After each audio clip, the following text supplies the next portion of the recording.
It's both safer and easier to get up on your roof using a folding aluminum ladder. You can put rags around the ends of the ladder to prevent scratching the sides of the RV.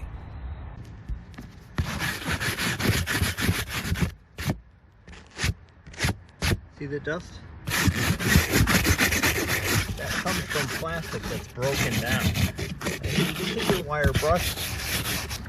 This, too late. See if I just do this real light, you can see the lines.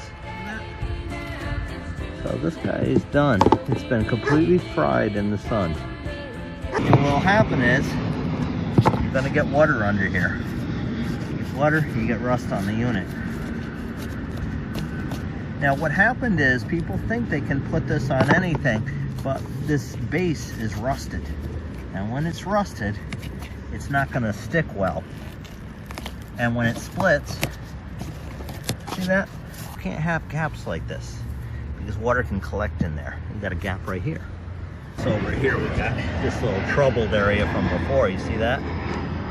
It looks okay at a glance until you realize it's actually lifting. Another problem is the air conditioning. You see what's going on here? The air conditioning's heavy. It's where it should not be, which is in the center of the roof. That's the weakest point.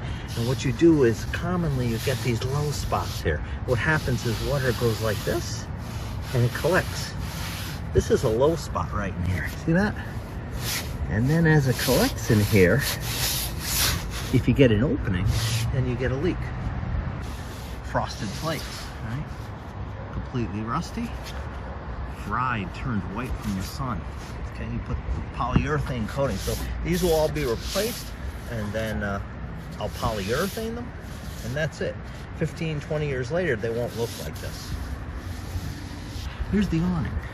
And the problem is this part is exposed to the sun. This starting material should actually be UV resistant, even if it was metal or mesh or something, but it's not. You could coat it with polyurethane or paint it, your choice, and you won't get that. This is a new shell. The time and effort was really minimal. It took less than 10 minutes to wire brush and paint this shell.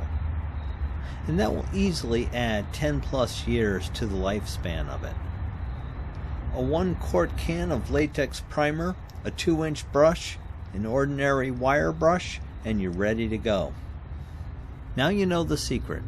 Paint the plastic, and it's game over for UV damage. Thanks for watching, and good luck with your RV.